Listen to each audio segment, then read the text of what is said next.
Hello guys, कैसे हो? तो दिवाली में हमने कोई वीडियो नहीं बनाया क्योंकि दिवाली थी।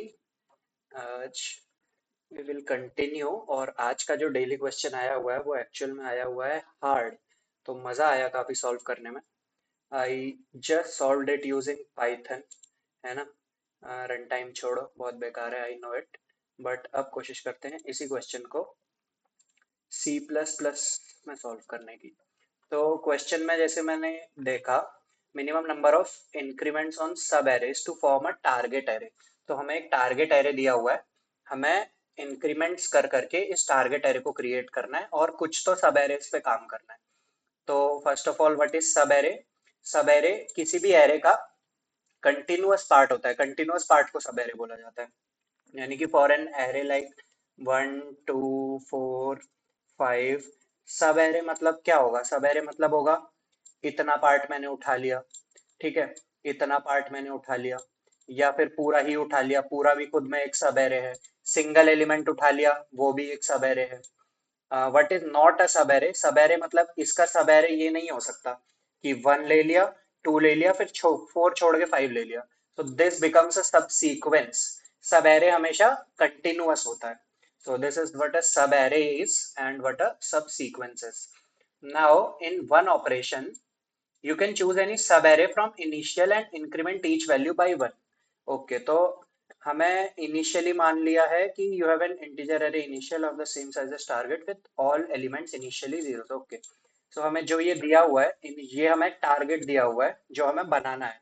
बट हमें इनिशियल शुरू कहाँ से करना है? जैसे 6 एलिमेंट हैं, तो 6 जीरोस मेरे पास है। मेरे को इन 6 जीरोस को कन्वर्ट करके ये बनाना है जो भी मेरे को टारगेट एरे दिया हुआ है। और ये बनाने के लिए मैं क्या ऑपरेशन कर सकता हूँ? In one operation I can choose any सब एरे। तो सब एरे कंटिन्यूअस एरे चूज कर सकता हूँ, उसका सब एरे कंटिन्यूअस पार्ट उसका कोई भी, और उसकी हर वैल्यू को इंक्रीमेंट बाई 1 कर देता हूँ। सो अगर इस एग्जांपल के लिए देखें जो मैंने लिखा, इसके लिए क्या बनेगा? पहले मैंने सारे जीरो लिए। पहले स्टेप में मैंने क्या किया? पूरा ही सब एरे की तरह ट्रीट करके सारे एलिमेंट्स ले लिए। राइट, मैंने सबको इंक्रीमेंट करके 1 कर दिया।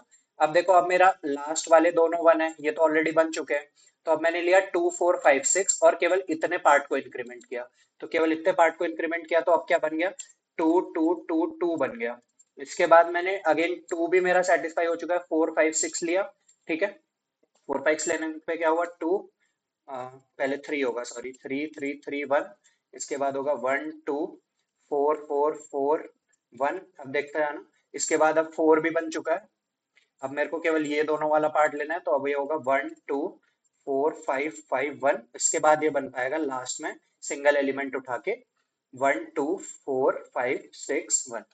ठीक है, तो मैंने पहले क्या किया? यहाँ के लिए पूरा सब एरे लिया, पूरे सब एरे को इंक्रीमेंट करके ये बनाया। इसके बाद इसका इतना पार्ट लिया सब एरे का, इसको इंक्रीमेंट करके ये बनाया। उसके बाद इतना, इतना। तो यही मेरे को नंबर ऑफ स्टेप्स बताने की, कितने मिनिमम नंबर ऑफ स्टेप्स में मैं ये कर सकता हूँ। ये कितने स्टेप्स हुए? यहाँ इसको एक्सक्लूड कर दो तो 1 2 3 4 5 6। 6 स्टेप में मैंने इस वाले एरे को टारगेट एरे के इक्वल बना दिया। तो हमेशा 0 0 से स्टार्ट करना है और ये करना है। अब हाँ, तो इनपुट एग्जांपल दिया हुआ है 1 2 3 2 1। अब इसी को विजुअलाइज करने में आसानी हो, इसके लिए मैंने क्या किया? इसके लिए मैंने चैट जीपीटी से कोड लिखवाया ग्राफ ड्रॉ करने का। तो अगर हम कोई भी इनपुट एरे यहाँ से उठा लेते हैं, तो चैट जीपीटी के कोड से फिर हम इसको एक बार प्लॉट करके देखते हैं कि ये कैसा दिख रहा है। यहाँ नहीं जाएगा, सॉरी, नीचे वाले में जाएगा, या इसको ऐसे लिख देता हूँ 1 2 3 2 1। तो 1 2 3 2 1 कुछ ऐसा दिखेगा। मैंने जीरो से स्टार्ट किया, जीरो को इग्नोर करना, वो अभी मैं समझा दूंगा कि जीरो से क्यों स्टार्ट किया है। या मेरे को कोई भी माउंटेन पीक्स अगर है, रैंडमली मैं देता हूँ, या फिर यही वाली दे देता हूँ जो हमने अभी दी थी, 1 2 4 5 6 1 है ना। तो 1 2 4 5 6 1। ओके, तो ये कुछ इस तरह का दिखता है। तो यहाँ से इस तरह से हमें इसको बढ़ाते हुए चलना है। बढ़ाते हुए चलने से मेरा क्या मतलब है कि बेसिकली इस एग्जाम्पल के लिए यहीं से हम सॉल्यूशन पे आ जाते हैं।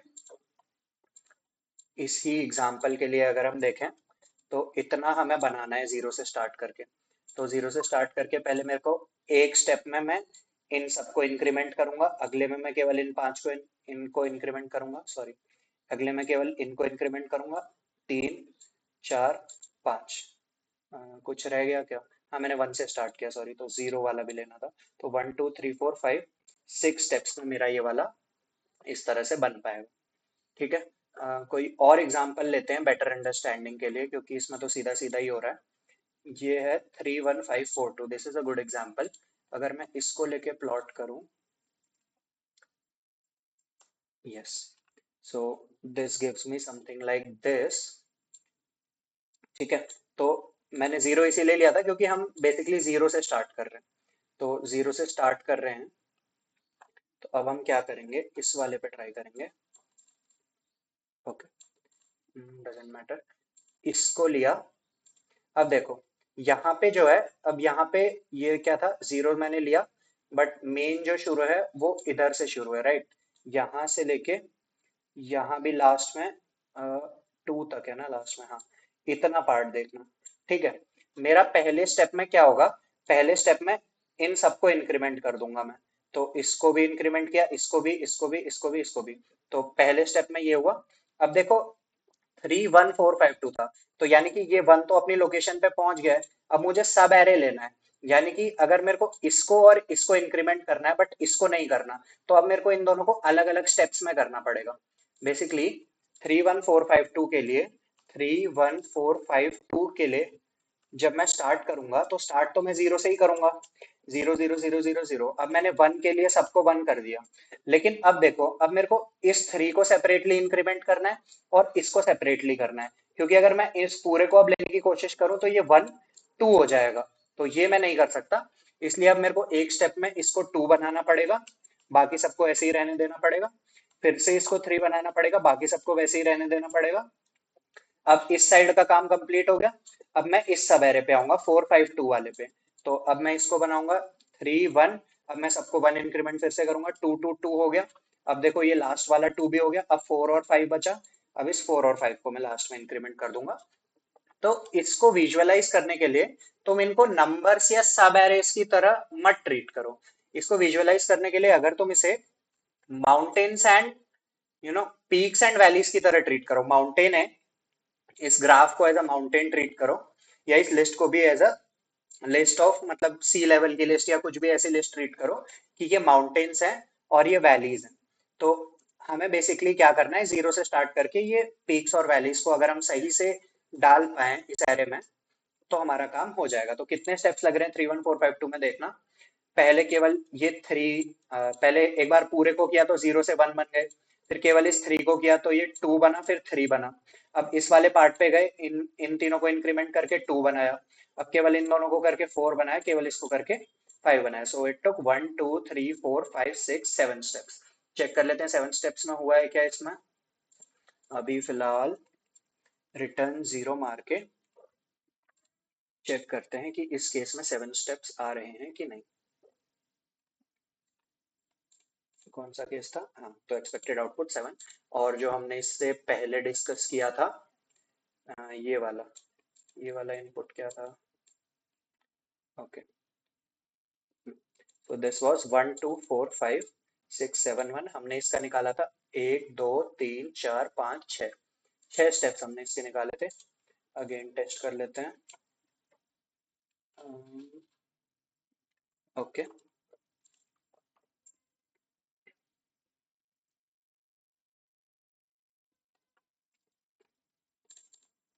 ओके, 6। तो ये समझ गए। तो बेसिकली अब मैंने इसको क्यों बोला कि इसको माउंटेन्स की तरह इंटरप्रेट करो, क्योंकि क्या हो रहा है देखना, कोई भी जहां पे मेरे पास एक वैली आ रही है ना, उस वैली के अगल बगल 2 पार्ट में ब्रेक हो जा रहा है। बेसिकली एक वैली आने के बाद मैं कंटिन्यूअस ऑपरेशन नहीं कर सकता, उस वैली के बाद मुझे उसे ब्रेक ही करना पड़ रहा है। Let's take a new example to better understand it. ठीक है। मैं दोबारा प्लॉट करवाता हूँ, और मैं इस बार प्लॉट करवाता हूँ कुछ ऐसा जिसमें क्लियरली दिखे कि वैलीज के बगल में जो है चीजें ब्रेक हो रही हैं। 4, then let's say 2, then let's say 6, then let's say 1। And let's say 8। Okay, 1 से स्टार्ट करते हैं। So now when I plot this, देखना क्या होता है। हाँ, तो बेसिकली मैं जीरो से बढ़ाना शुरू करूंगा अपने नंबर्स को। इसको अगर हम कॉपी करके वहां ले जाएं। हम्म, अब देखो क्या हो रहा है, मेरे को कितने स्टेप्स लग रहे हैं। मैं जब इसको बढ़ाना शुरू करूंगा तो देखो फर्स्ट स्टेप में तो मैं सारों को एक साथ बढ़ा सकता हूँ, है ना, इस लेवल तक। तो एक स्टेप में मेरा इतना काम हो गया। ठीक है, अगले स्टेप में देखो यहीं पे वैल्यूज हिट हो गई बेसिकली। यहाँ पे 1 आ रहा है, यहाँ पे 2 आ रहा है, यहाँ पे फिर से 1 आ रहा है। तो अब देखो ये 1 हिट हो गया। तो अब मेरे को इसके लेफ्ट वाले को इसको 2 करना है। तो मेरा एक स्टेप केवल इसको 2 करने के लिए लगेगा। ठीक है, और अब मेरे को इस वाले को जो है, ये 1 के बाद मैंने क्या दिया था, 8 दिया था। तो मैं यहाँ पे 1 आ रहा है तो मैं इसको एक्सक्लूड करना पड़ेगा बेसिकली। इसको और इसको मैं साथ में इंक्रीमेंट नहीं कर सकता क्योंकि बीच में ये वैली हिट हो गई। तो इसलिए मैं कह रहा हूँ इसको पीक और वैली की तरह लो।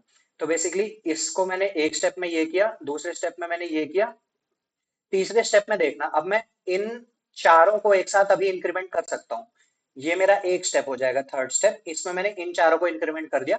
बट अब अगेन अब इसका वैल्यू हिट हो गया। तो इसकी वैल्यू हिट हो गई, मतलब अब मेरे को यहाँ पे भी ब्रेक करना पड़ेगा। तो अब मैं इसको सेपरेटली इंक्रीमेंट करूंगा और इस पार्ट को सेपरेटली इंक्रीमेंट करूंगा। तो बेसिकली हो ये रहा है कि जहां जहां पे ये वैली हिट होती जा रही है उतने पार्ट्स में मेरा टूटता जा रहा है ग्राफ या फिर माउंटेन।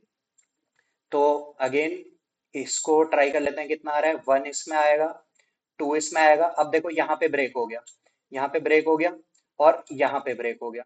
इन दोनों में ब्रेक होने के बाद अब तीसरे स्टेप में मैं इन सबको बढ़ाऊंगा 3, चौथा इसको अलग से बढ़ाना पड़ेगा 4। ठीक है, अब देखो अब यहाँ पे भी ब्रेक हो गया, यहाँ पे भी ब्रेक हो गया तो 5। ठीक है, 6, 7। अब ऐसे 8, 9, 10, 11, एक एक बढ़ा रहा हूँ, 12, 13, 14, 15, 16। अब देखो 17, 18, 19 इसका आंसर आ रहा है मेरे हिसाब से। So let me check. ये हमारा क्या एरे था, हमने एरे दिया था ये ना। तो इसको अगर हम उठाते हैं और यहाँ डालते हैं, ठीक है, तो मेरे हिसाब से आंसर आया था कितना, 19 ना। तो डाल के देख लेते हैं, वेरी क्विकली पुटिंग कॉमास। और तो इसीलिए ये हार्ड क्वेश्चन है क्योंकि वो सब एरेज करने हैं। सब सीक्वेंस करनी होती तो कितना सिंपल था। सब सीक्वेंस करनी होती तो मेरा आंसर वही होता जो हमेशा मैक्सिमम नंबर होता, क्योंकि मैं छोड़ते हुए उठा सकता था। इस केस में मैं छोड़ते हुए नहीं उठा सकता। ये देखो एक्सपेक्टेड आउटपुट 19 है। क्या बोला मैंने कि सब सीक्वेंस होता तो मुझे क्या ही करना था, कुछ भी नहीं करना था मैंने। बस जो मेरा मैक्सिमम नंबर है उतने स्टेप्स लगेंगे, इसको पहुंचाने में कितने लगेंगे, तो मैंने इतनी बार इसको उठा लिया। तो मैक्सिमम नंबर ही सब सीक्वेंस के केस में मेरा आंसर हो जाता और ये क्वेश्चन हो जाता इजी। बट जस्ट बिकॉज हमें सब एरेज दिया हुआ है तो इस तरह से हमें इसे करना पड़ेगा। अब देखो, क्योंकि हमने इसको इस तरह से ट्रीट किया हुआ है, मैंने यहाँ पे हाईलाइट भी इसीलिए किया हुआ है पीक और वैलीज को, कि पीक और वैलीज को यूज करके हम इसको बहुत इजीली सॉल्व कर सकते हैं। तो अभी एक बार हम डिफाइन करते हैं कि मैं किस चीज को पीक बोल रहा हूँ या किस चीज को वैली बोल रहा हूँ। ठीक है, तो पीक क्या है और वैली क्या है, अगर हमने इसको अच्छे से डिफाइन कर लिया तो हमारा क्वेश्चन कहीं ना कहीं खत्म ही हो जा रहा है। कैसे खत्म हो जा रहा है, अब किसी भी पॉइंट को मैं पीक तब कहूंगा, अगेन किसी भी एक पॉइंट को मैं पीक तब कहूंगा जब उसके लेफ्ट वाली वैल्यू भी उससे छोटी हो और राइट वाली वैल्यू भी उससे छोटी हो। ठीक है, तो पीक की कंडीशन सिंपली ये हो गई कि पीक वो है जब left value is greater than current value and basically current value left और राइट दोनों से बड़ी है, तो वो पीक हो गया। और यही सेम चीज वैली के लिए क्या होगा, वैली क्या है, वैली बस ये पॉइंट है जिसका लेफ्ट भी उससे बड़ा है और राइट भी उससे बड़ा है। यानी कि इसी डेफिनेशन में बस मैं साइन उल्टे कर देता हूँ, left is greater than current and right is also greater than current. तो इसको ऐसी पोजिशंस को मैं वैलीज कह दे रहा हूँ। अगर मान लो कोई ऐसी वैल्यू आ रही है जो ये कंडीशन सेटिस्फाई नहीं कर रही है, तो ना तो वो पीक है ना तो वो वैली है, वो या तो इंक्लाइन होगा या तो डिक्लाइन होगा। जैसे ये पॉइंट आ रहा है, देखो इसका लेफ्ट इससे बड़ा है बट इसका राइट इससे छोटा है, तो इसको मेरे को सेपरेटली हैंडल करने की जरूरत नहीं पड़ेगी। क्यों नहीं पड़ेगी? क्योंकि देखो यहां तक का बनाने के लिए मैं स्टेप्स में आ जाऊंगा और यहां तक मुझे जाना ही है। तो क्योंकि ये पीक के जस्ट बगल में है, तो पीक तक जाते हुए ये इंक्लूड हो जाएगा कैसे ना कैसे। ठीक है, एक बेटर रिप्रेजेंटेशन से मैं दिखाता हूं तुम्हें कि हम्म, जैसे मैंने वन से स्टार्ट किया, तो ये देखना। हम्म, अ, हाँ ठीक है, तो ये टू सेपरेट हो गए, तो इसको मैं ऐसे शो कर देता हूँ कि मेरा एरे था 1 2 3 4 3 2 1 2 3 4 3 2 1। तो यही जो मैंने ड्रॉ किया, अगर मैं इसी लिस्ट को ग्राफ में डालूं तो ये कुछ इसी तरह का बना के देगा। हम्म, ये देखो इसने ये बना के दिया। तो बेसिकली मेरा एक वैली आ रही है, तो मैं इसको ये भी कह सकता हूँ कि मेरा एक ब्रेक पॉइंट आ रहा है। ये जीरो से पहले से लेके लास्ट तक वन तो मैं एक ही स्टेप में कर ले रहा हूँ। जो मैंने ये लाइन बनाई इसको देखो, ये वन तो मैं एक ही बार में सबको वन बना दूंगा, है ना। बेसिकली अगर मैं अब इसके स्टेप्स लिखना शुरू करूं, तो इसके स्टेप्स कैसे लिखे जाएंगे? इसके स्टेप्स लिखे जाएंगे कि हम्म, इसके स्टेप्स लिखे जाएंगे, सारे जीरो होंगे सबसे पहले। ठीक है, सारे जीरो हुए। ठीक है, 0 0 0 0 0। अब मैं इन सारे जीरोस को एक स्टेप में वन कर दूंगा। अब देखो क्योंकि ये सेंटर में वन हो चुका है, तो मेरे को लेफ्ट पार्ट को और राइट पार्ट को अलग अलग करना पड़ेगा। तो मैं लेफ्ट पार्ट को करूंगा तो इतना पार्ट इंक्रीमेंट करूंगा, लेकिन देखना पीक तक जाने के जितने ही स्टेप्स लगेंगे। जैसे पीक तक जाने के लिए अगर मेरे को 1 2 3 स्टेप्स और चाहिए, तो इस पीक तक जाते हुए, फोर तक जाते हुए मैं इस सब एरे को भी कवर कर लूंगा थ्री में, इस सब एरे को भी कवर कर लूंगा टू में। ठीक है, तो इसलिए मैं कह रहा हूं कि कहीं ना कहीं पीक और जो ये लास्ट वाली वैली है, यही ज्यादा इंपॉर्टेंट है। और इन बीच वाली वैल्यूज का बहुत सिग्निफिकेंस नहीं है क्वेश्चन को सॉल्व करते हुए, क्योंकि वो इंक्लूड हो जाएंगी पीक तक जाने में। तो अब देखो क्या करना है। हमने क्या किया कि सारी पीक्स, कितनी कितनी वैल्यूज तक पीक है और कितनी कितनी वैल्यूज तक वैली है, उसको मैंने सेपरेटली अगर कहीं स्टोर कर दिया तो मेरा काम आसान हो जाएगा। ठीक है, तो बेसिकली मैं फालतू की वैल्यूज को हटा दूंगा पहले ही। तो पहले ही हटा दूंगा, तो कैसे हटा दूंगा? मैं सिंपली ये करूंगा कि ये एग्जांपल था। अच्छा, ऑल्सो एक और चीज, अगर मान लो कोई वैल्यू डुप्लीकेट आ रही है, तो क्या उससे फर्क पड़ेगा? इसको देखते हैं एक बार। इसको देखने के लिए हम एग्जांपल फिर से लेंगे। 3 5 6 7 7 3 2 1 1 4 4 6 1। अब देखो इसमें डुप्लीकेट वैल्यूज आ रही हैं। ठीक है, बट डुप्लीकेट वैल्यूज अगर साथ में आ रही हैं, तो देखो मेरे को इस पॉइंट तक पहुंचने के लिए हम्म, मुझे अगर एक वैल्यू तक पहुंचने के लिए 7 स्टेप्स लगेंगे, तो मैं उसकी बगल वाली वैल्यू को भी, क्योंकि अब देखो एक साथ आ रहे हैं, बेसिकली पीक हो रहा है बट वैली नहीं बन रही। राइट, अब देखो यहाँ पे ग्राफ भी फेल कर गया, क्योंकि इसने केवल इसको पीक बनाया, तो ये दोनों मिलके एक कंबाइंड पीक बना रहे हैं। वैसे ये दोनों मिलके एक कंबाइंड वैली बना रहे हैं। तो इससे क्या हो रहा है कि इसी को अगर मैं इस तरह से देखूं, तो एक स्टेप इसका, ठीक है, दूसरा इसका, तीसरा इसका, चौथा, पांचवा, छह, छह स्टेप ही हो गए। अब इधर से सेपरेटली 7 8 9 10 11 12, 12 स्टेप्स में मैं इस तक भी पहुंच रहा हूं।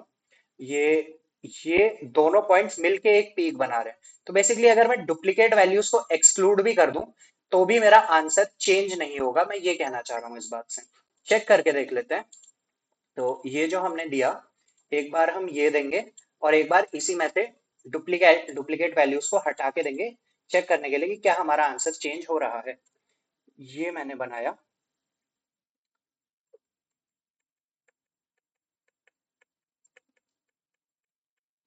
अब इसमें से कॉपी करके सारी डुप्लीकेट वैल्यूज हटा देते हैं। तो ये एक 7 एक्स्ट्रा था, ये हटा दिया। ये 1 एक्स्ट्रा था, ये हटा दिया, एंड ये 4 एक्स्ट्रा था, ये भी हटा दिया।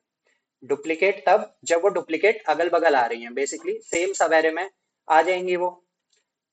बट आंसर पे देखना, एक्सपेक्टेड आउटपुट डुप्लीकेट वाले में भी 12 ही आ रहा है, और जहां डुप्लीकेट रिमूव हो गए हैं वहां भी 12 ही आ रहा है। एक और चीज जो मैंने यूज करी है इसमें, वो मैंने यूज करी है कि मैंने जीरो लगाया है। तो जीरो शुरू में और एंड में लगाने से मैं बस ये इंश्योर कर रहा हूँ कि कभी भी मेरा जो है मेरा डायग्राम जो है वो पीक से शुरू ना हो। ऐसे करने से ये फायदा हो रहा है कि अगर वो पीक से शुरू नहीं होगा, फॉर एग्जाम्पल पीक से शुरू हो तो क्या होगा, पीक से शुरू होने पे कुछ ऐसा बनता।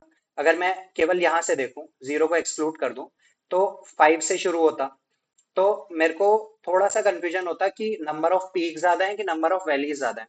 अगर मैं ये इंश्योर करता हूँ कि पहले और लास्ट में वैली है, तो हमेशा मेरी number of valleys one more than number of peaks हो जाएगी, क्योंकि मैं जीरो को भी वैलीज में इंक्लूड कर लूंगा। और इससे जो है मेरे को कोड लिखने में थोड़ा एक स्ट्रीमलाइन मिलेगी, क्योंकि मुझे पता है कि हर पीक के बाद एक वैली आएगी। अगर मैं पहले वाले जीरो को एक्सक्लूड कर लूं, तो हर पीक के बाद एक वैली आएगी, और जैसे ही मेरे को लास्ट में जीरो मिल जाता है, वैसे ही मैं अपना कोड स्टॉप कर दूंगा। क्योंकि टारगेट आई जो हमें क्वेश्चन से मिलेगा वो हमेशा 1 से लेके 10 की पावर 5 के बीच में मिलेगा, इसलिए मैंने जीरो यूज कर लिया। अगर जीरो भी इंक्लूडेड होता तो मैं कोई नेगेटिव नंबर से उसका स्टार्टिंग और एंडिंग को मैनेज कर लेता। तो अब कोड लिखने पे आते हैं। तो पहले हम इसी चीज के लिए केवल अगर कोड लिखें, समझने के लिए कि क्या मैं पीक और वैलीज को सही से डिटेक्ट कर पा रहा हूँ, तो मैं क्या करूंगा। इसके लिए वैसे सेपरेट स्ट्रक्चर बनाने की जरूरत नहीं है, बट सेपरेट स्ट्रक्चर बना के इजीली हम समझ पाएंगे कि हम करना क्या चाह रहे हैं। तो मैंने एक वेक्टर इंट लिखा, जिसको मैंने नाम दे दिया पीक्स। ठीक है, वेक्टर इंट पीक्स दे दिया, और एक मैंने वेक्टर इंट दे दिया वैलीज। तो इसमें मैं स्टोर करा लूंगा कि मेरी पीक कितनी ऊंची है या मेरी वैली कितनी नीची है। और कभी भी देखो दो पीक एक साथ तो आएंगे नहीं, है ना, ऐसे आएगा तो ऐसे जा रहा है, तो बेसिकली ये एक ही पीक हुई, है ना। तो पीक के बाद हमेशा वैली आएगी, फिर पीक आएगी, फिर वैली आएगी, फिर पीक आएगी, फिर वैली आएगी। तो इसलिए, और मैं जीरो से स्टार्ट कर रहा हूँ, जीरो पे एंड कर रहा हूँ। तो देखो इस पहले वाले को एक्सक्लूड कर लो, तो peak valley peak valley peak valley के पेयर्स बन रहे हैं, राइट। तो मैं क्या करूंगा, मैं हम्म, तो जो मेरा ये है टारगेट एरे है, मैं एक प्रीवियस ले लेता हूँ जीरो। ठीक है, एक इंटीजर में ले लेता हूँ प्रीवियस, जिसको मैंने बोल दिया जीरो।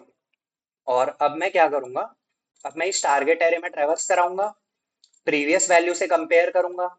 ठीक है, और प्रीवियस वैल्यू के कंपेयर करके कौन सी कंडीशन चेक करूंगा, केवल ये वाली कंडीशंस, कि अगर current value previous value, L को अभी मैं प्रीवियस बोल देता हूँ, और राइट को मैं अभी नेक्स्ट बोल देता हूँ। ठीक है, और इसको भी मैं प्रीवियस बोल देता हूँ, इसको भी मैं नेक्स्ट बोल देता हूँ। एक और चीज, मैंने प्रीवियस तो डिफाइन कर दिया, लेकिन जब मेरा लास्ट एलिमेंट होगा उसके बाद कुछ नहीं होगा। मैं चाहता हूँ कि उसके बाद अपने आप क्या आ जाए, एक जीरो आ जाए। तो उसके लिए भी मैं क्या कर दूंगा कि टारगेट में अपनी तरफ से पुशबैक कर दूंगा एक जीरो को। बेसिकली लास्ट में मेरे को हमेशा जीरो मिल जाएगा इस पुशबैक की वजह से, और शुरू में मेरे को हमेशा जीरो मिल जाएगा ये इंट प्रीवियस की वजह से। ठीक है, तो सिंपली ट्रैवर्स करते हैं। तो for int i equal to zero, i less than target dot size, vector का साइज आई प्लस प्लस। तो मुझे हर आई के लिए क्या चेक करना है कि वो प्रीवियस और उसके बीच में क्या रिलेशन है। ये चेक करने के बाद मेरे को हर स्टेप में प्रीवियस को अपडेट करना है। ठीक है, और डिफाइन यहाँ पे मैं क्या क्या करूंगा, इंट प्रीवियस मैंने डिफाइन कर दिया, उसके अलावा मैं करंट यूज कर लेता हूँ और एक नेक्स्ट यूज कर लेता हूँ। सो करंट मेरा हमेशा आ जाएगा, करंट हमेशा आ जाएगा टारगेट का आई यानी कि करंट वैल्यू, और नेक्स्ट वैल्यू मेरी आ जाएगी टारगेट का आई प्लस वन।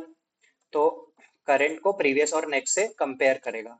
कैसे कंपेयर करेगा, if current is greater than next, अपने बाद वाली वैल्यू से बड़ा है, and current is also greater than अपनी प्रीवियस वैल्यू से बड़ा है, दोनों से बड़ा होगा, करंट वैल्यू, तो वो पीक हो जाएगा। तो पीक्स में उसे पुश बैक कर दूंगा simply, peaks dot push back current, right. दूसरी की अगर ऐसा नहीं है, अगर दोनों से छोटा है, तो एल सिर्फ करंट जो है अपनी नेक्स्ट वैल्यू से भी छोटा है और करंट अपनी प्रीवियस वैल्यू से भी छोटा है, तो अब पीक्स की जगह बस वैलीज में उसे पुश बैक कर दूंगा। ठीक है। इसमें मे बी लास्ट वैल्यू छूटेगी। लास्ट वैल्यू छूटेगी क्या? क्योंकि लास्ट में मैंने जीरो अपेंड किया है, राइट। एक बार चेक कर लेते हैं इसको प्रिंट ही करा के कि क्या मेरा पीक्स और वैल्यूज में सही से चलेगा कि नहीं चलेगा। क्योंकि बेसिकली जब ये साइज तक पहुंचेगा, इसको साइज -1 तक करना पड़ेगा, क्योंकि आई जब टारगेट साइज पे पहुंचेगा तो i+1 एग्जिस्ट ही नहीं करेगा, तो एरर दे देगा मेरे को। तो ये एरर अवॉइड करने के लिए मेरे को इसको साइज -1 तक चलाना पड़ेगा। बेसिकली जीरो वो केवल नेक्स्ट में ले रहा है, जीरो कभी करंट में नहीं जाएगा। बट मुझे पता है कि जीरो हमेशा मेरी वैली ही आने वाली है, तो मैं अपनी तरफ से वैलीज में एक लास्ट में जीरो पुश कर दूंगा, तो मेरा आउटपुट सही आ जाएगा। वैलीज डॉट पुश बैक, एक जीरो मैंने अपनी तरफ से वैली में पुश कर दिया। एक बार चेक करते हैं क्या ये वैलीज मेरा और पीक्स मेरा सही बना। तो या फिर सीधे ऐसे कर लेता, पीक्स में कर लेते हैं।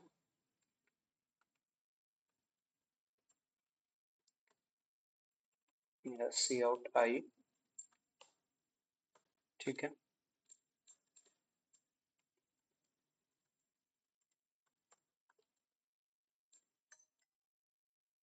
एक बार पीक्स प्रिंट कर दी, एक बार वैलीज प्रिंट कर दी हर एरे के लिए। तो रिटर्न जीरो नहीं लगाया, एरर दे देगा। एक है, हाँ, तो एक रिटर्न जीरो फिलहाल डाल देते हैं।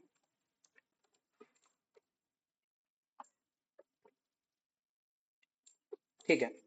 तो देखो इसने क्या बोला, पहले वाले एरे में 2768 मेरी पीक्स है और 1210 मेरी वैलीज है। चेक कर लेते हैं क्या ये सही कह रहा है। तो इस वाले में, ठीक है। तो 2 पे एक पीक है, 7 पे एक पीक है, 6 पे एक पीक है एंड 8 पे एक पीक है। उसके बाद वैलीज कहाँ है, 1 2 1 और लास्ट में एक जीरो। ठीक है। और इसने शुरू वाले जीरो को भी नहीं लिया मेरे ख्याल से वैलीज में, राइट।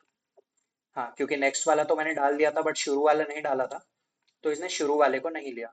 तो मैं शुरू वाला चाहूँ तो दे सकता हूँ, जैसे मैंने यहाँ लास्ट में एक पुश बैक किया है, एक मैं शुरू में डिफाइन करने के साथ साथ ही पुश बैक कर सकता हूँ वैल्यूज में।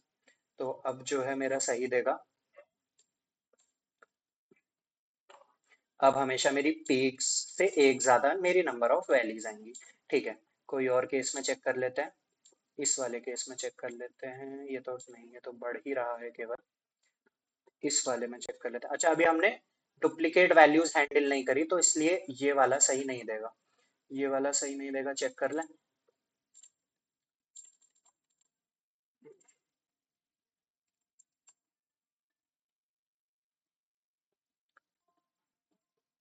एक सेकंड, हाँ।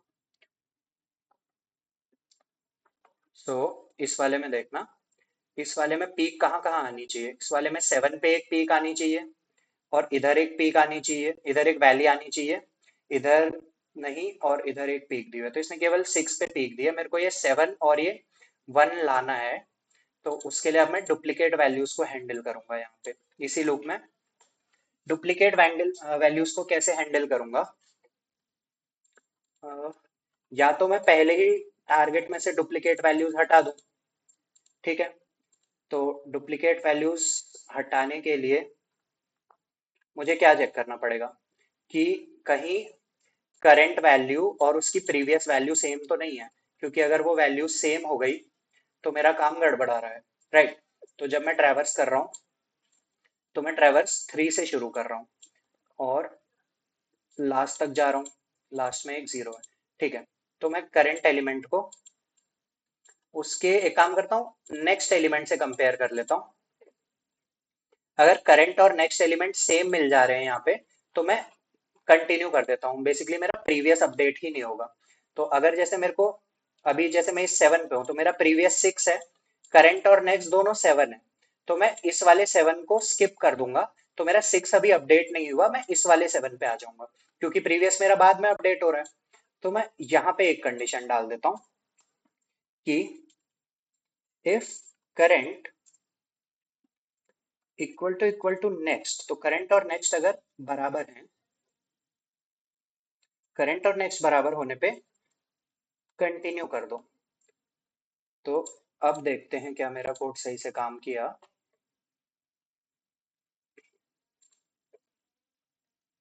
अब इसने 7 पे पीक ले ली और 1 पे वैली ले ली, ठीक है। यही होना चाहिए था, ये 7 भी एक पीक है और ये यहाँ पे नीचे 1 भी एक वैली है, राइट। तो अब मेरे को जब पीक्स और वैलीज सही से मिल गई हैं, तो अब मुझे इस कोड को देखना फाइनली किस तरह से आंसर प्रोड्यूस करना है। तो फाइनली मुझे क्या करना है, अगर मैं इसमें लेबल दे दूं तो, चलो छोड़ो।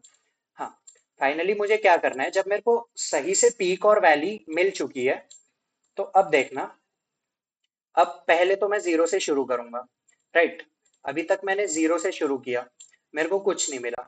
मेरे को ये पता है कि मेरी अगली पीक कहाँ है और अगली वैली कहाँ है, राइट। सो अगली पीक मेरी 2 पे है और अगली वैली मेरी 1 पे है। तो अभी मैंने ये लास्ट वाली लाइन को फिल नहीं किया, ठीक है।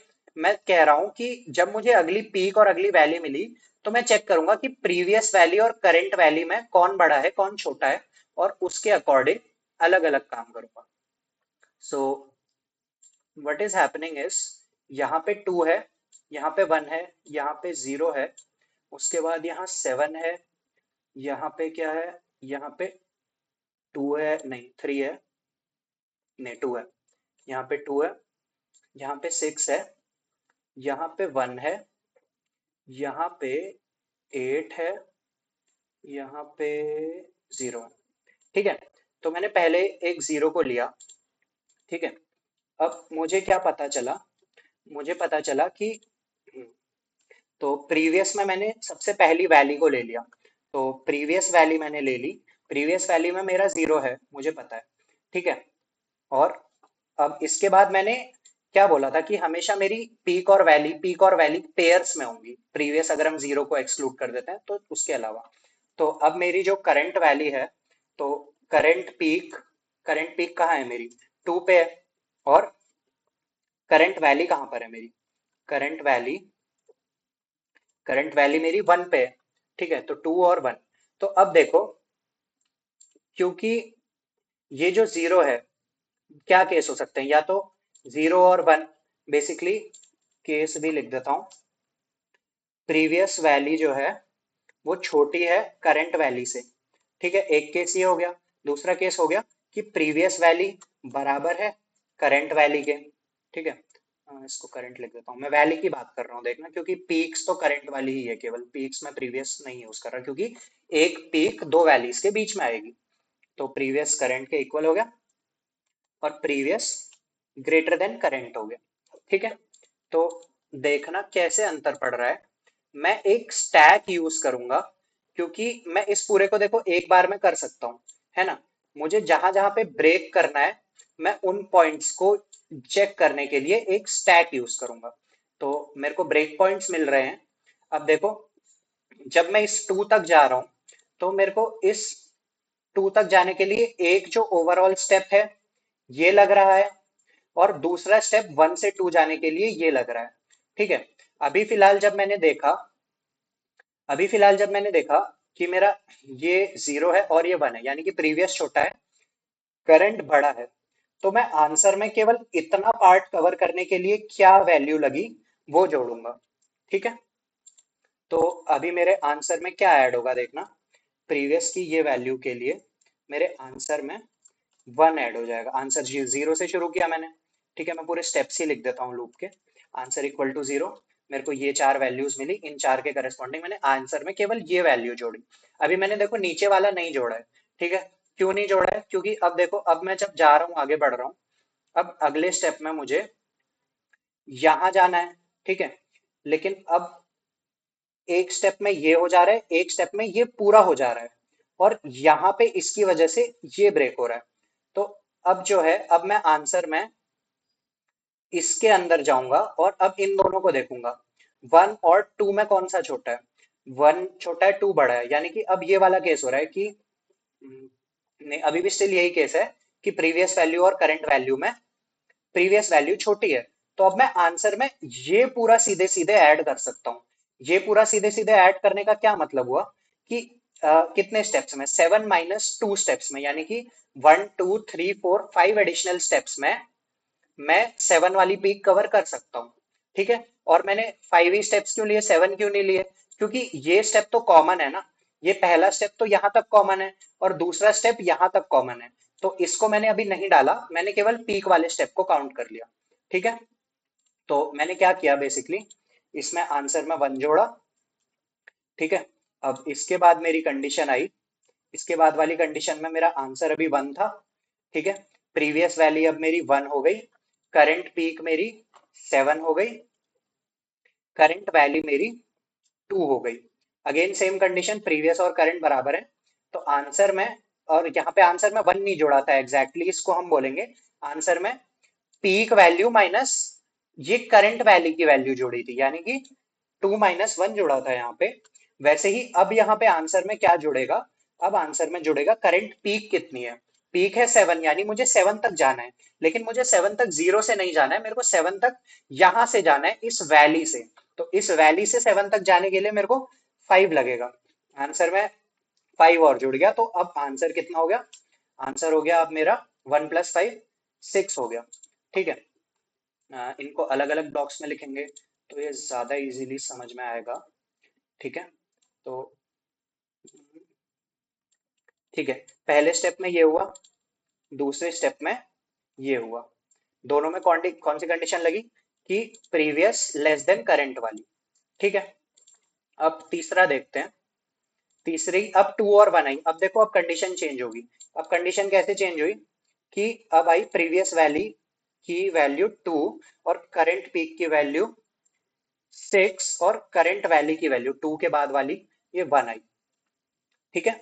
अब देखो, अब जब ये बड़ी और ये छोटी आई, तो मेरे को दोनों चीजें इंक्लूड करनी है, यानी कि एक तो मुझे ये तो एनी केस इंक्लूड करना ही है, ठीक है। जो मैंने ये वाला किया ये तो इंक्लूड किया ही, बट इसके साथ साथ अब मुझे इसको भी इंक्लूड कर लेना है, इसके साथ साथ अब मुझे इस पूरे को भी इंक्लूड कर लेना है, यानी कि एक स्टेप ये और ये जो भी स्टेप था, यानी कि अब मेरे आंसर में क्या क्या ऐड होगा।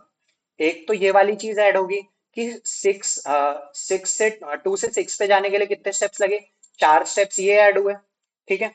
4 स्टेप्स ये ऐड हुए, और उसके अलावा क्या ऐड हुआ, उसके अलावा ये भी ऐड हुआ, क्योंकि अब देखो, अब ये 2 जो है इसको मान लो मैं एक बार को यहां से हटा देता हूं, तो अब एक स्टेप में मैं इस पूरे को भी कर सकता हूं।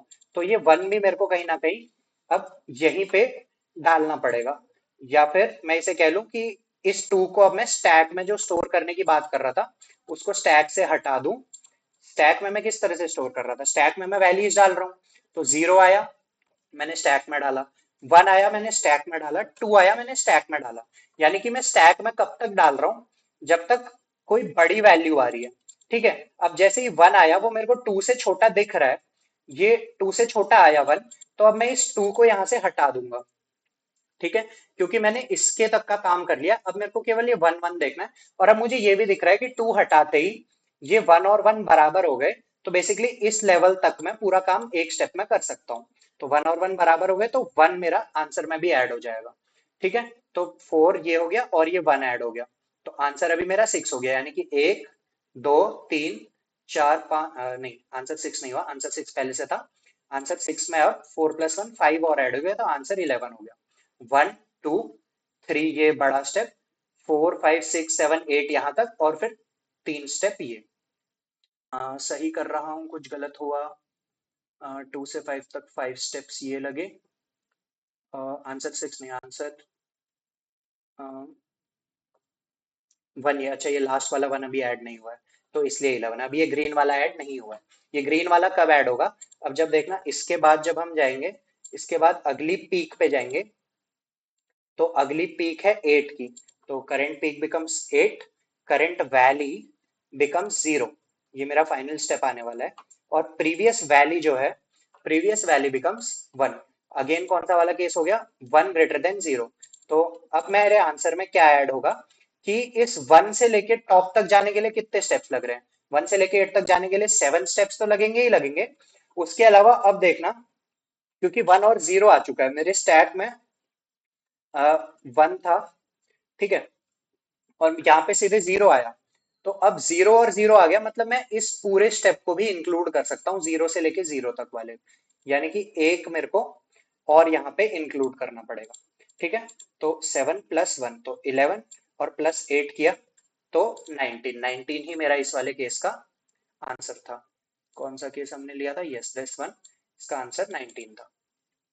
ठीक है, तो अब इसी चीज को हम कोड में कैसे लिखेंगे कि मैंने पीक और वैली बना ली, मैंने एक स्टैक यूज किया ये चेक करने के लिए, इस कंडीशन को चेक करने के लिए। इस कंडीशन के हिसाब से बस मेरे को ये डिसाइड करना है कि मैं स्टैक में पुश करूंगा कि नहीं करूंगा। इक्वल वाली कंडीशन को हम लास्ट में फिगर आउट करेंगे कि वो इसमें ओवरराइड होगी या इसमें ओवरराइड होगी। सो स्टैक में हम पुश करेंगे, तो अब हम देख लेते हैं कि सी प्लस प्लस में स्टैक कैसे यूज होता है। How to use stack of integers in C++। क्योंकि बहुत रेयरली मैं C++ में काम करता हूँ, इसलिए मुझे ये भी नहीं आता। Yes, I am not ashamed of my self. Okay, std stack int करके डिफाइन कर लिया, push pop top size empty. Okay, so pop removes the top element, return नहीं करता है, and top returns the element. Okay, तो अब मैं यहाँ पे इसको फिलहाल कमेंट आउट कर देता हूँ, और मैं यहाँ पे एक स्टैक डिफाइन करता हूँ। इसको मैं कह दूंगा वैली स्टैक। ठीक है, तो वैली स्टैक में सबसे पहले क्या पुश होगा? सबसे पहले मेरा वैली स्टैक में 0 पुश होगा, तो वैली स्टैक डॉट पुश, क्योंकि हमेशा मेरी पहली वैली तो 0 ही है। उसके बाद की क्या कंडीशन है? उसके बाद की कंडीशन कहती है कि हर पीक के लिए काम करो, तो मैं हर पीक पे ट्रैवर्स करूंगा। ठीक है, तो पीक पे ट्रैवर्स में कैसे करूंगा? तो for int i equal to 0, i less than, peaks मेरा वेक्टर है तो वेक्टर का साइज ले लूंगा। वेक्टर का साइज लिया और आई इंक्रीमेंट किया। अब मैंने क्या बोला था कि हर पीक के करस्पॉन्डिंग एक वैल्यू ज्यादा है। तो अगर मेरा पीक आई है तो मेरे को i+1 वैल्यू की बात करनी है। ठीक है, तो अब इस लूप के अंदर क्या होगा? इस लूप के अंदर मेरी जो प्रीवियस पीक है वो स्टैक से आएगी। ठीक है, तो सॉरी, प्रीवियस वैली, तो प्रीवियस वैली आएगी मेरी स्टैक से। Previous valley equal to stack, valley stack के टॉप से। ठीक है, और मेरी करंट वैली कहाँ से आएगी? करंट वैली आएगी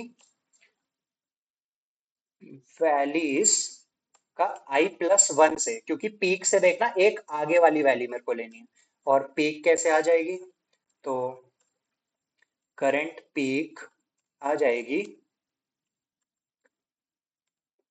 वैलीज से नहीं, करंट पीक आएगी पीक्स के आई से।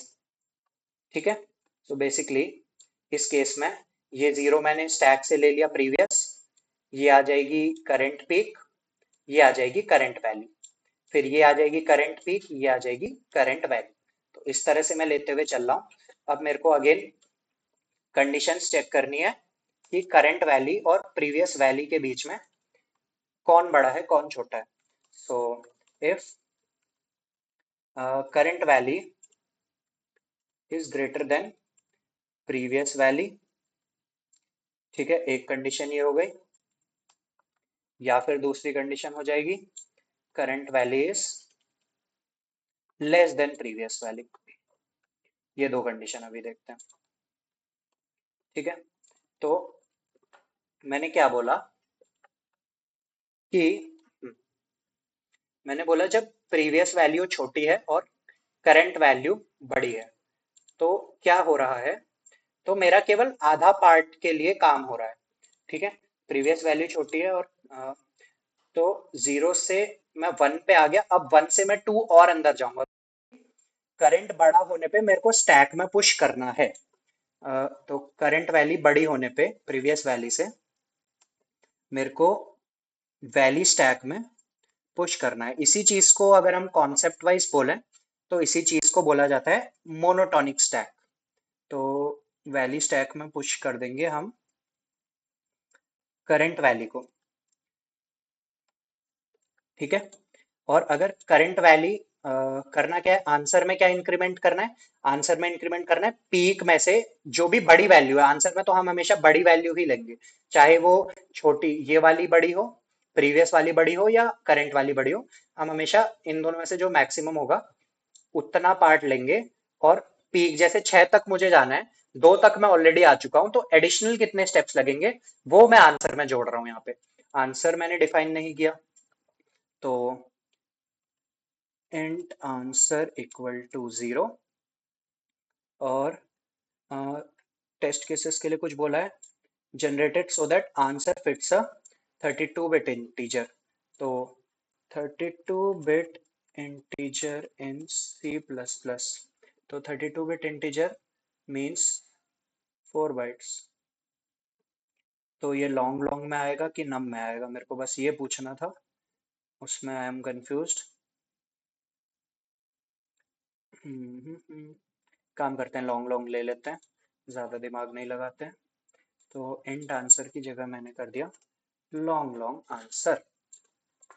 अब क्या किया, आंसर में मैं क्या इंक्रीमेंट करूंगा, आंसर में मैं इंक्रीमेंट करूंगा जो भी मेरी पीक थी, करंट पीक। ठीक है, इस केस में कौन सा बड़ा है, करंट वैल्यू। करंट वैल्यू बड़ा है तो इस केस में मैं पीक से करंट वैल्यू माइनस करूंगा। मैंने सेमी कॉलम्स कहीं और भी मिस किए हैं, नहीं। और अगले केस में जब वैल्यू छोटी और करंट वैल्यू छोटी और प्रीवियस जो पीछे वाली वैल्यू वो बड़ी है, तो उस केस में भी मैं अब इसमें क्या करूंगा, करंट पीक से करंट वैल्यू की जगह प्रीवियस वैल्यू माइनस करूंगा और फिर बाकी स्टेप्स हैंडल करूंगा। सो बेसिकली इस केस में ये माइनस ये, इस ब्लैक वाले के केस में 6 - 2 प्रीवियस वैल्यू। और अब प्रीवियस वैल्यू हैंडल हो गई। अब मैं प्रीवियस वैल्यू को इस केस में हटा दूंगा क्योंकि टू के लिए मैंने काम कर दिया है। तो बेसिकली यहाँ पे मेरे को स्टैक में से पॉप भी करना है, इसमें मैं पुश कर रहा हूँ। पुश तो मैं दोनों में करूंगा, इसमें मैंने पुश किया था, इसको मैं पॉप कर दूंगा यहाँ। बेसिकली टू वाली वैल्यू हैंडल हो गई है, अब यहाँ भी वन है यहाँ भी वन है। तो अब इस केस में मैं क्या करूंगा, इस प्रीवियस वैल्यू को या तो इससे कंपेयर करके पुश करूं या सीधे पुश कर दूं और लास्ट में इन चीजों को हैंडल कर लूं। ठीक है, तो एक बार चेक करते हैं कि ये कैसे काम करेगा। जब मैंने ये टू को हटाया तो जीरो और वन था यहाँ पे। अब मैं चाहता हूँ कि यहाँ प्रीवियस वैल्यू जो भी है वो और ये अगर इक्वल है, दो तीन केसेस में भी बन सकते हैं, अभी इसमें तो सारे इक्वल आ रहे हैं इसलिए बहुत क्लियरली समझ में नहीं आ रहा है। बट अगर इसमें कंडीशन आ गई कि इक्वल नहीं है, इक्वल नहीं है मतलब इक्वल नहीं है का एग्जांपल देखें। मैंने बनाई 3 से स्टार्ट किया, 6 तक गया, 2 बनाया, 1 बनाया एक वैली, 3 बनाया, 8 बनाया, 4 बनाया एक वैली, 7 बनाया, 2 बनाया। ठीक है, तो अब इस केस में देखो, इस केस में वही कंडीशन आ रही है लेकिन इस बार वैल्यूज जो है वो अनइक्वल आ रही हैं। थोड़ा और एक्सटेंड कर लेते हैं।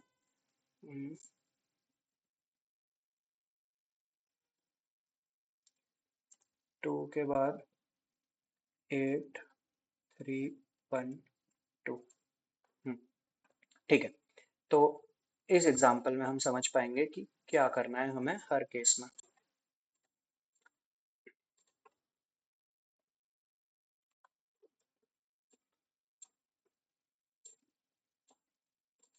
सो मैंने सबसे पहले स्टैक पे गया 0। ठीक है, 0 के बाद जब मेरी अगली वैल्यू आई तो 0 और 1 पे वैल्यू आई तो 1 भी स्टैक में चला गया। मेरा कितना पार्ट सॉल्व हो गया? मेरा इतना पार्ट आंसर में ऐड हो गया। ठीक है, अब 1 के बाद 4 आया तो 4 भी स्टैक में चला गया। अब मेरा कितना पार्ट सॉल्व हो गया? ये हो गया एंड यहाँ तक का मेरा ऐड हो गया आंसर में, ये पार्ट और ये पार्ट आंसर में ऐड हो चुका है। इसके बाद जब 4 और 2 आया तो क्या हुआ? 4 और 2 आने पे अब मुझे कितने पार्ट्स को हैंडल करना है? मुझे यहाँ पे एक तो इस पार्ट को हैंडल करना है जो नॉर्मली मैं कर चुका हूँ, है ना, कि peak minus previous value answer में इंक्रीमेंट कर दो। अब उसके अलावा मेरे को इसको भी हैंडल करना है कि इतना पार्ट भी ऐड हो जाए। तो इतना पार्ट ऐड होने का क्या मतलब है कि अगर ये वैल्यू जो है, अब मेरी वैल्यू क्या आई, ये 2 तो यहां से निकलेगा, सॉरी, ये 4 के बाद जब 2 आया तो 2 स्टैक में जाने से पहले 4 यहां से निकल चुका है, ये 1 है और यहाँ पे 2 है। ठीक है, तो ये 2 स्टैक में आ चुका है, तो मेरे को इसको भी ऐड करना पड़ेगा।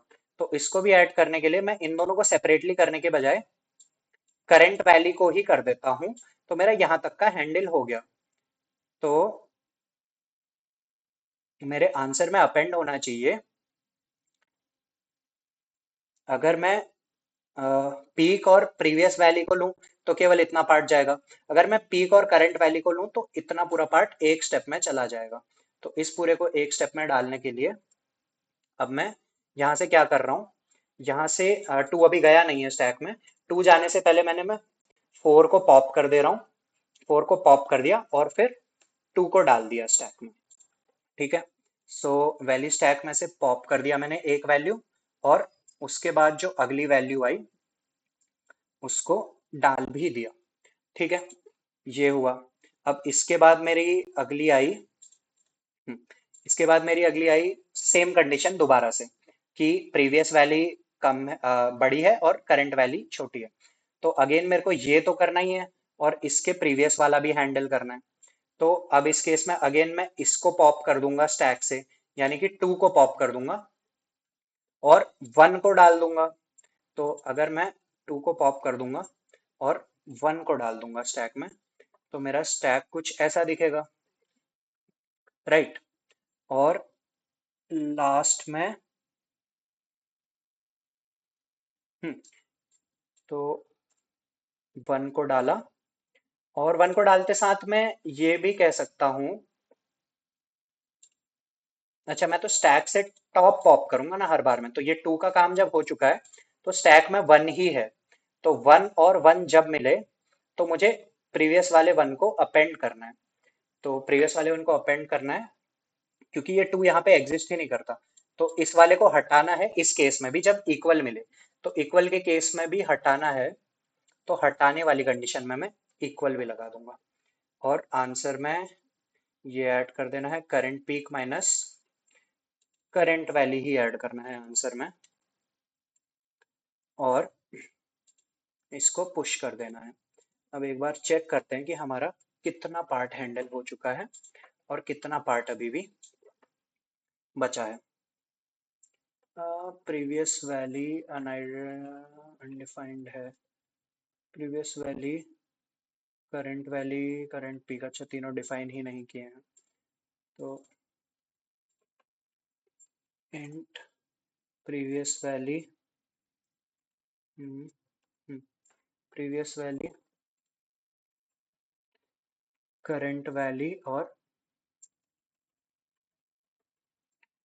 करंट पीक, तीनों डिफाइन किए। रन करते हैं। Okay, so seems like the code has started working. Runtime 0 ms. I am very impressed compared to my Python solution. Okay, 4 ms. Runtime 0 ms ही आना चाहिए था। बेसिकली इसका रन टाइम 0 ms आ सकता है क्योंकि हमें असल में ये वैलीज और पीक्स को अलग से बना के स्टोर कराने की जरूरत नहीं है। हम सिंगल ट्रेवर्सल में ये काम कर सकते हैं, बट समझने में इजी हो इसलिए मैंने ये किया है। So basically now completing my explanation. तो पहले वाली कंडीशन में क्या हो रहा है, जो ये वाली कंडीशन, अगर मैं केवल इतने पार्ट को ले आऊं,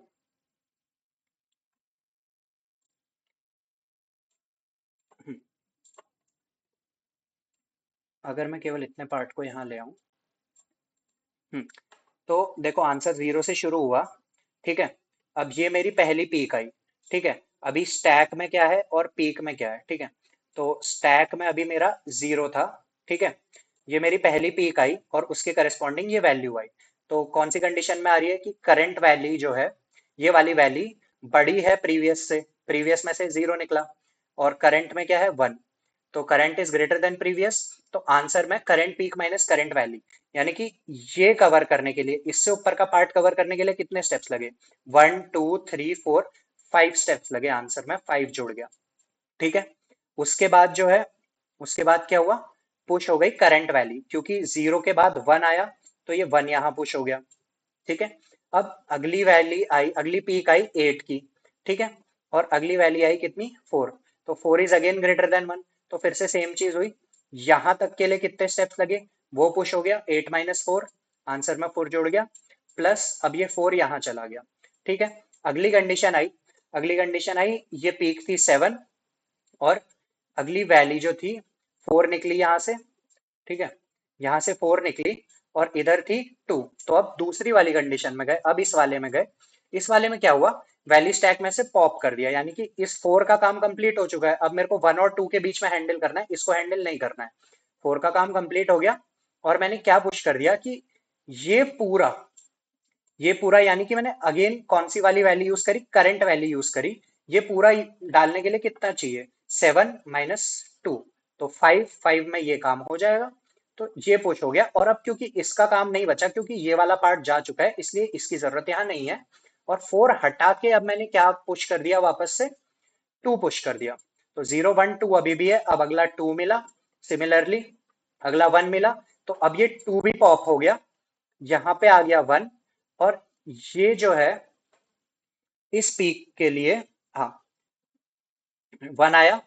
इस पीक के लिए क्या हुआ, इस पीक के लिए अब निकला 8 - 1, राइट, तो 8 - 1 हो गया 7।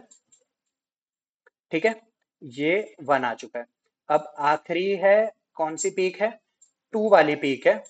ठीक है, 2 वाली पीक है, और इसके नीचे क्या है, 0।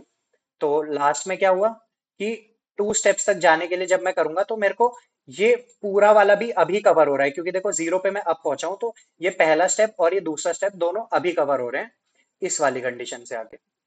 ठीक है, क्योंकि ये आया 0, और ये था लास्ट में स्टैक के ऊपर से क्या निकला, 1 निकला था। ठीक है, तो अगेन इसमें चलेंगे, स्टैक में थोड़ा बहुत कंटेंट लास्ट में रुक जाएगा, तो हमें उसकी जरूरत नहीं पड़ी फिलहाल हैंडल करने की।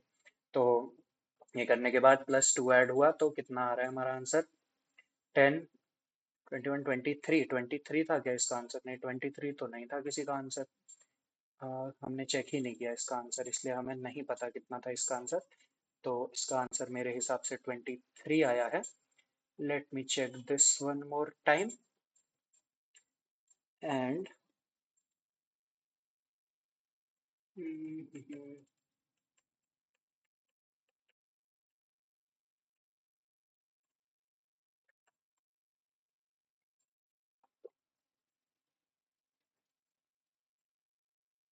ओके, तो केस 7 का आंसर 23 ही है।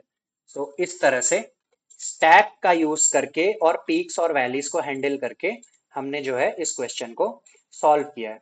ठीक है, स्पेस कॉम्प्लेक्सिटी इसकी आनी चाहिए, स्टैक में कितनी वैल्यूज जाएंगी उतनी ही इसकी स्पेस कॉम्प्लेक्सिटी आनी चाहिए।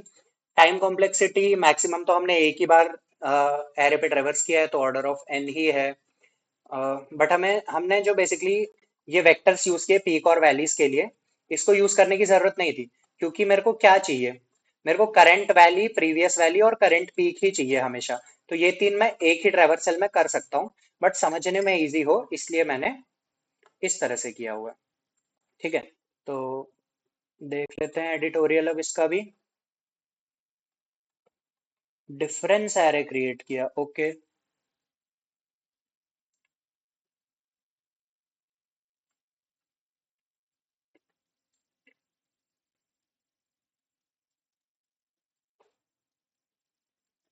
ओके, सो कहीं पे भी डिफरेंस जब तक पॉजिटिव आ रहा है मतलब अभी पीक तक जा रहे हैं। अगर डिफरेंस नेगेटिव हो गया मतलब अब हम वैली की तरफ जा रहे हैं।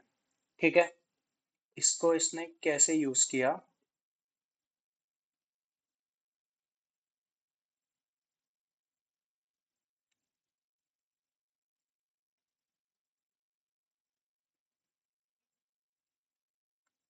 ओके, सो इसने डिफरेंस एरे को यूज करके फॉर्मूला बनाया है। We construct method.